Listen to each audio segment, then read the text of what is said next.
NH News 24.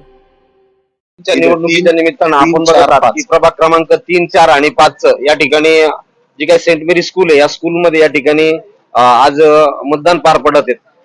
भाऊ का कसं वाटतंय वातावरण या ठिकाणी मतदानाचं शांततेत वगैरे?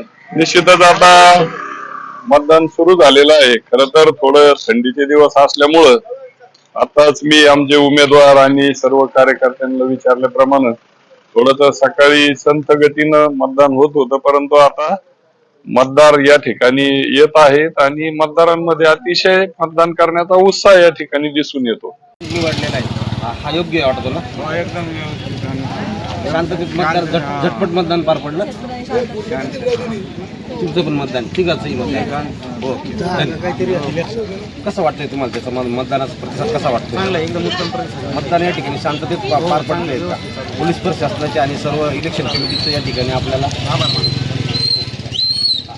नमस्कार, आपण या ठिकाणी सेंट मेरीच्या स्कूल या ठिकाणी आलेलो आहे. या ठिकाणी प्रभाग क्रमांक 3, 4 आणि 5 या प्रभागांचं मतदान या ठिकाणी पार पडतंय.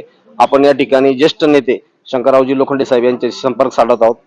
कसं वाटतंय मतदानाचा प्रतिसाद तुम्हाला? एकदम उत्साह आहे लोकात. प्रतिसाद भाजप सेनेला उत्साह आहे लोकांचा.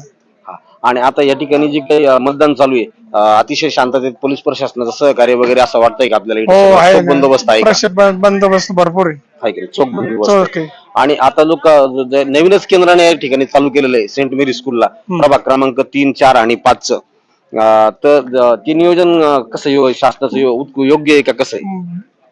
तसं अयोग्य आहे, कारण त्याचं कसं आहे बूथ पासून तर रूम जे मतदानाचा रूम आहे ते खूप लांब आहे. वयस्कर लोकांना तकलीफ होऊ राहिलेली. मग आतमध्ये वयस्कर लोकांना आपल्याला विजय पोपट दैवाळकर आता या ठिकाणी प्रभाग क्रमांक 3, 4, 5 मध्ये इलेक्शन चालू सेंट मेरी स्कूलला. कसं चालू मतदान? एकदम पद्धतशीर मतदान, शांततेत मतदान चालू. एकदम शांततेत मतदान, शांततेत मतदान चालू. मतदानाचा प्रतिसाद उत्स्फूर्त आहे, भरपूर चालू आहे. मी तुमचं नाव काय? नजमुद्दीन शेख. बरं, आता जे काही आपल्याला या ठिकाणी मतदानाला या ठिकाणी जे ठिकाण निवडलेलं आहे सेंट मेरी स्कूल, कसं वाटतंय तुम्हाला? चांगला वाटतंय. आहे की नाही? एकदम चांगलं ठिकाण. इथं प्रभाग क्रमांक 3, 4 आणि 5 या ठिकाणी याचे मतदार आहे की नाही? तुम्ही किती प्रभागातले? 3. ओके, धन्यवाद.